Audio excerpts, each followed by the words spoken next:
अमर शहीद बाबा दीप सिंह जी का जन्म पोहूविंड 26 जनवरी 1682 को माता जोनी जी की कुख से भाई भगता जी के घर पर हुआ था। बाबा दीप सिंह के बचपन का नाम दीपा था। उनका परिवार गुरु घर में बहुत श्रद्धा रखता था। बचपन में जब वो एक बार गुरु गोविंद सिंह जी के दर्शन करने के लिए आनंदपुर गए, तब दीपा जी का मन वहाँ पर इतना लगा कि उन्होंने माता पिता के साथ वापस ना जाते हुए वहाँ रहने का फैसला किया। वहीं पर रहकर अपनी तालीम की। जल्द ही वो संस्कृत, फारसी, गुरमुखी भाषा सीख गए। अगर इनकी शस्त्र विद्या की बात की जाए तो उन्होंने घुड़सवारी, तीरंदाजी, तलवारबाजी के साथ साथ बंदूक और तोप चलाना भी सीख गए। उस समय किसी को भी तोप चलाना नहीं आती थी।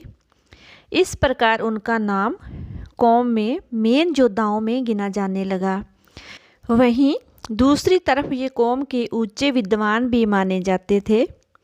और 1699 ईस्वी को जब खालसा पंथ की स्थापना की गई, भागों वाले गुरसिख जिनको गुरु गोविंद सिंह जी ने खुद अमृत छकाया, उनमें बाबा दीप सिंह जी भी शामिल थे।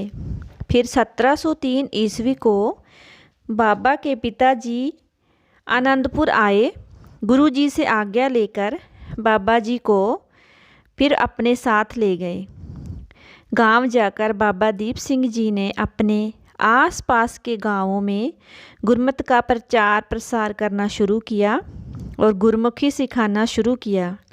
1704 में श्री आनंदपुर साहिब को घेरा पड़ने से लेकर सरसा नदी पर गुरु गोविंद सिंह का परिवार विछोड़ा, चमकौर की जंग, शाका सरहिंद, इस समय बाबा दीप सिंह जी गांव में थे। इस बात की खबर बाबा दीप सिंह जी को काफ़ी समय बाद पता चली, क्योंकि उस समय संचार के साधनों की कमी थी। दुनिया पर अनोखा इतिहास रचने के बाद जब गुरु गोविंद सिंह जी दमदमा साहिब पहुँचे, इस समय युद्धों के बाद थोड़ा शांति का माहौल था। तब गुरु साहिब ने तेग बहादुर जी की गुरबाणी आदि ग्रंथ में संपादन करने के लिए चोटी के विद्वानों को शामिल किया। भाई मनी सिंह दिल्ली से वापस आए। सरसा नदी पर विछोड़े के उपरांत वो दिल्ली चले गए थे। दूसरे थे बाबा दीप सिंह जी, जिनको स्पेशल इस काम के लिए सुनेहा भेजकर उनको बुलाया था। आदि ग्रंथ की बीड़ उस समय धीरमल के पास थी। जब उसने बीड़ साहिब देने से मना किया तो इस महान काम को करने के लिए बड़ी अड़चन खड़ी हुई। तब गुरु गोविंद सिंह जी ने अपने मुख से पूरे आदि ग्रंथ का उच्चारण अपने मुख से किया। तब भाई मनी सिंह जी और बाबा दीप सिंह जी ने लिखने का काम किया। इस प्रकार 11वें गुरु ग्रंथ साहिब को अंतिम रूप देने का महान काम किया गया। यहाँ पर दो बातें साफ करने वाली है। एक तो कहा जाता है लिखने की ड्यूटी भाई मनी सिंह की थी, स्याही और कलम की जिम्मेदारी बाबा दीप सिंह जी की थी। पर सिर्फ स्याही और कलम का इंतजाम करने के लिए कौम के सबसे बड़े विद्वान को बुलाने की क्या ज़रूरत थी। इस काम को तो वहाँ मौजूद कोई भी सिख कर सकता था। उस समय बाबा दीप सिंह जी को स्नेहा भेजने पर उनको आने में 10 दिन तो लगे होंगे। तब जंग युद्ध का माहौल भी था। 10 दिनों की बहुत बड़ी कीमत थी और बाबा दीप सिंह जी का इंतज़ार करना कि वो आकर कलम और स्याही की सेवा संभाले, उसके बाद काम शुरू किया जाएगा। ये बात सुनने के लिए थोड़ी अजीब लगती है। कुछ विद्वानों का मानना है कि इन दोनों चोटी के विद्वानों की ड्यूटी लिखित काम को संपूर्ण करने की लगाई होगी, ज़्यादा सही लगता है। दूसरे कई लोगों के मन में यह शंका भी हो सकती है के 3 दिनों तक पढ़े जाने पर संपूर्ण होने वाला श्री गुरु ग्रंथ साहिब जी का पूरा स्वरूप श्री गुरु गोविंद सिंह जी को याद कैसे हो सकता है। गुरु जी पर यह सवाल करना उचित नहीं। वो जानी जान क्या नहीं कर सकते थे। दीन दुनिया के मालिक के लिए यह कोई बड़ी बात नहीं थी। आद्य ग्रंथ की संपादन सेवा संपूर्ण करने के बाद जब गुरु गोविंद सिंह जी दक्षिण की तरफ जाने लगे, तब उन्होंने बाबा दीप सिंह जी को दमदमा साहिब रहकर सिक्खी का प्रचार प्रसार करने का आदेश दिया। इस आदेश का पालन बाबा दीप सिंह जी ने बड़ी दृढ़ता के साथ निभाया। उसके बाद वो अपने घर पर नहीं गए, वहीं पर रहकर नई पीढ़ी को गुरबाणी संध्या गुरमुखी सिखाने के साथ साथ शस्त्र विद्या सिखलाई की सेवा करते रहे। इसके साथ ही 11 साल तक 14 घंटे लिखकर बाबा जी ने ग्रंथ साहिब के 4 स्वरूप तैयार किए, जो एक एक कर चारों तख्तों में भेजे गए। पहला स्वरूप जो अकाल तख्त साहिब को भेजा, 2 किलो सोने से स्याही तैयार करके सुनहरे अक्षरों में लिखा था। इसके अलावा बाबा जी ने एक स्वरूप फारसी भाषा में लिखा। वो स्वरूप आज हमारे पास नहीं है। इसके अलावा बाबा जी ने खजाना पोथियाँ भी तैयार की। खजाना पोथियाँ जो आज के गुटका साहिब का पुराना वर्जन था, जिनको जंगलों रेगिस्तान आदि में भटकने वाले सिंह अपने कमर कस्से में हमेशा अपने पास रखते थे। जब से गुरु गोविंद सिंह जी ने दमदमा साहिब रहने का हुक्म दिया था, तब से बाबा दीप सिंह जी 1-2 बार ही दमदमा छोड़कर गए थे। कुछ इतिहासकारों का मानना है कि पहली बार बाबा दीप सिंह जी दमदमा छोड़कर तब गए जब उन्हें पता चला कि बाबा बंदा सिंह बहादुर छोटे साहिबजादाओं को शहीद कराने वाले जालमों से बदला लेने के लिए सरहंद पर हमला करने जा रहे हैं। बाबा जी के मन में लंबे समय से इस बात का पछतावा था, दुख था कि गुरु साहिब का पूरा परिवार आनंदपुर से लेकर चमकौर और सरहंद तक इतनी मुश्किलों का सामना करते हुए शहीदियां पा गए और वो आराम से अपने घर पर बैठे रहे। इस जंग में बाबा दीप सिंह जी ने अहम रोल निभाया था। इस जंग में उनका एक दांत भी टूटा था। इस बात का जिक्र भी ऐतिहासिक स्रोतों से मिलता है। अब बात करते हैं बाबा दीप सिंह जी की अंतिम जंग की। किस प्रकार बाबा जी शीश तली पर रखकर दुश्मनों के साथ लड़ते रहे, इस जंग की पूरी जानकारी आज बताते हैं। 1753 में मीर मन्नू की मौत के बाद सिख तेजी से ताकतवर योद्धाओं के रूप में उभरकर सामने आए। मीर मन्नू कौन था? मीर मन्नू वो था जिसने सिंहों के कत्ल का हुक्म जारी किया था कि यहाँ भी गुरु नानक को मानने वाले सिंह दिखें, तुरंत उनका सिर काट दिया जाए, और जिसने छोटे छोटे बच्चों के टुकड़े करवाकर उनके हार बनाकर माताओं के गले में पहनाए। इस पापी की मौत कैसे हुई? एक जंग के बाद सिंह जंगल में छुपे थे।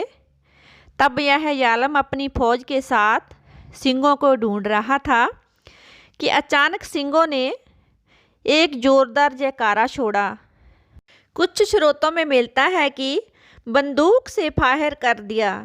जोरदार फायर की आवाज़ से मीर मन्नू का घोड़ा इतना डर गया कि उसने भागना शुरू किया। अचानक घोड़े के भागने से मीर मन्नू अपने आप को संभाल नहीं पाया। उसका पैर घोड़े के रकाब में फंस गया। मीर मन्नू को घसीटता हुआ घोड़ा इतना भागा कि काफ़ी लंबे समय तक भागता रहा। जब घोड़ा रुका तब तक पत्थरों से टकराकर मीर मन्नू का सिर फट गया और उसकी दर्दनाक मौत हो गई। उस समय अब्दाली का भारत पर हमले का दौर था। अब्दाली भारत से सोना चांदी हीरे मोती उठाकर बहन बेटियों को ले जा रहा था। सिख उनको रास्ते में रोक लेते, उसको खाली कर और बहन बेटियों को छुड़वाकर वापस भेज देते। अपने चौथे हमले के बाद सिखों से तंग आए अब्दाली ने लाहौर के हाकिम से पूछा कि ये कौन है? मैंने जब भी किसी को एक बार हराया है वो दोबारा उठ नहीं पाया। ये कौन है जिन्होंने मेरे नाक में दम कर रखा है? आगे से जवाब मिला कि ये सिख हैं, हम इनको काटते काटते थक गए पर ये ख़त्म नहीं हो रहे। इनके रहबर ने इनको आबे हयात एक ऐसा सरोवर दिया है कि आधा कटा हुआ सिख भी वहाँ जाकर डुबकी लगा ले तो वो तंदुरुस्त हो जाता है। अब्दाली ने काबुल जाते हुए अपने पुत्र तैमूर को लाहौर का और जहान खां को अमृतसर का सूबेदार बनाकर कहा कि आपको खुली छूट है, जो मर्जी करो, मुझे इस दुनिया से सिख ख़त्म चाहिए। सबसे पहले उस सरोवर का कोई इलाज करो। इस आदेश का पालन करते हुए एक बार फिर सिखों पर जुल्म होने शुरू हो गए। जालिमों ने हरमंदिर साहिब पर हमला करके पवित्र इमारत को ढहा दिया, सरोवर को मिट्टी से भर दिया। उस समय बाबा दीप सिंह जी की उम्र 75 साल थी। जब यह खबर बाबा जी तक पहुंची तो गुस्से के साथ उनकी आंखें लाल हो गई, डोले फड़कने लगे। क्यों ना फड़कते, उन्होंने हमारे पंथ की दूरी, हमारे केंद्र की बेअदबी की थी, जिनकी एक एक ईंट हमारे गुरु साहिबानों ने प्यार से लगवाई थी। जल्दी ही बाबा दीप सिंह जी दमदमा साहिब से रवाना हो गए। उस समय उनके साथ गिनती के 8 सिंह थे। गांव गांव में संदेशा भेजा गया कि जो सिंह श्री हरमंदिर साहिब की बेअदबी का बदला लेना चाहता है, जिनके मन में गुरु घर के लिए जरा सा दर्द है, जरा सी इज्जत है, वो अपने परिवार का प्यार छोड़कर शस्त्र उठाकर हमारे साथ आए। सिंह इकट्ठे होते गए। जब तक बाबा जी तरन तारण साहिब पहुँचे तब तक सिंहों की गिनती 4000 हो गई थी। यह वो दौर था जब सिंहों के मन में सचमुच दर्द था। तरन तारण के पास इस रात उन्होंने रात का पड़ाव किया।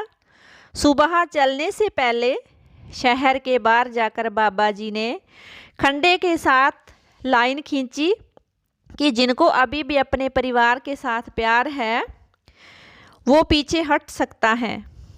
जो सिंह अपनी शहादत दे सकता है वो ही हमारे साथ आए। जो सिंह घर से ही हरमंदिर साहिब के लिए आए थे वो पीछे कैसे हट सकते थे। सारे सिंहों ने लकीर को पार कर लिया। इस जगह पर आज गुरुद्वारा लकीर साहब मौजूद है। उधर जब जहान खां को पता चला तो उसने 20,000 की फौज तैयार कर ली। इसके अलावा उसने तैमूर खान से भी फौज मंगवाई। एक तरफ गुरु साहिब के 4000 सिंह थे, जो कुछ तो बिना हथियार के किसान थे।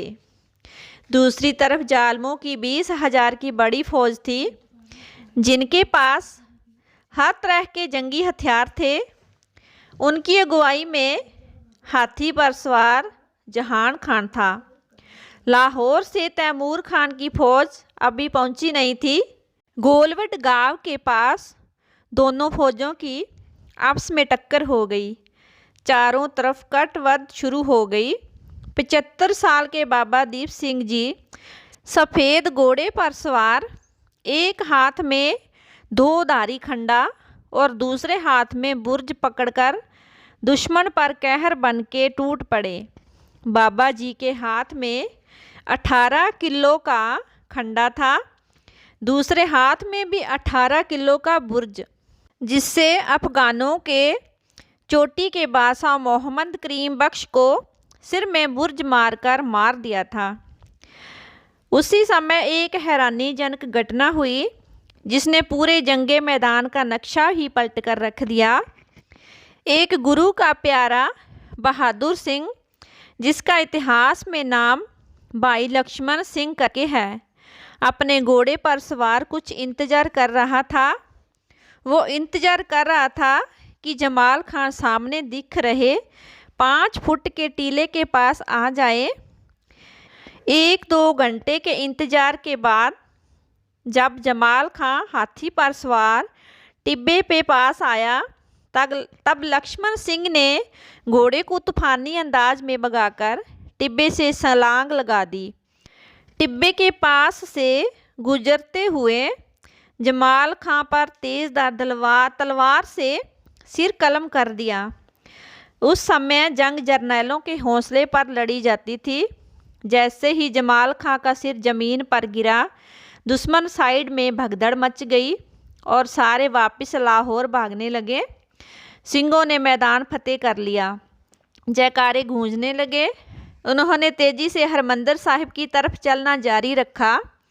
उधर वापस जा रही फौजों को तैमूर खां की आती फौज मिल गई। उन्होंने लौटती हुई फौज को अपनी फौज में मिला लिया। दोबारा जंगे मैदान की तरफ बढ़ना शुरू कर दिया। अब फिर दोनों में जंग छिड़ गई। इस बार दुश्मन फौज की गिनती दोगुनी हो गई थी। सिंहों के लिए इतनी बड़ी फौज के साथ निपटना आसान नहीं था, पर बाबा दीप सिंह जी अभी भी दुश्मनों का मुकाबला करते आगे बढ़ रहे थे। तभी अचानक एक वार आकर उनके घोड़े की गर्दन पर लगा। घोड़ा जख्मी हो गया और स्वर्गवासी हो गया। अब बाबा जी पैदल ही दुश्मनों का सिर कलम करते हुए आगे बढ़ने लगे। अचानक एक अफगानी योद्धा की नज़र उन पर पड़ी। उसने देखा कि जिस प्रकार वो उनकी फौजों का सिर कलम करते हुए आगे बढ़ रहे हैं, कहीं हमारी फौज के लिए खतरा ना बन जाए। अब उसने बाबा जी को इकल्ले वंगारा और इकल्ले में उसके साथ मुकाबला करने के लिए कहा। अब दोनों में जंगे मैदान में खंडा खड़कने लगा। आयान खां और बाबा दीप सिंह के बीच काफ़ी समय तक ज़बरदस्त लड़ाई चलती रही, पर कोई रिजल्ट नहीं निकला। पर अंत में एक पल ऐसा आया कि जब दोनों का सिर कट कर जमीन पर गिर गया। बाबा जी का सिर जमीन पर गिरा देख एक सिंह ने भावुक होकर कहा, बाबा जी, आपने तो अरदास में वचन करके कहा था कि आप हरमंदिर साहिब को आज़ाद करवाकर वहां पहुंचोगे, पर आप तो शहीद हो गए। ये वचन अधूरा रह जाएगा। यह बात सुनकर बाबा जी का शरीर फिर हरकत में आ गया। उन्होंने उठकर अपना शीश बाएं हाथ में रख लिया। दाएं हाथ से खंडे के साथ दुश्मनों के सिर उतारते हुए एक बार फिर आगे बढ़ने लगे। जब अफगान फौजियों ने यह देखा कि जीते जी तो क्या, ये तो मरकर भी लड़ाई लड़ रहे हैं, बिना शीश शरीर को चलते देख अपने अपने हथियार फेंक कर भाग गए। बाबा जी का शरीर और शीश दोनों में खून बह रहा था, पर दरबार साहिब पहुंचने तक उन्होंने चलना जारी रखा।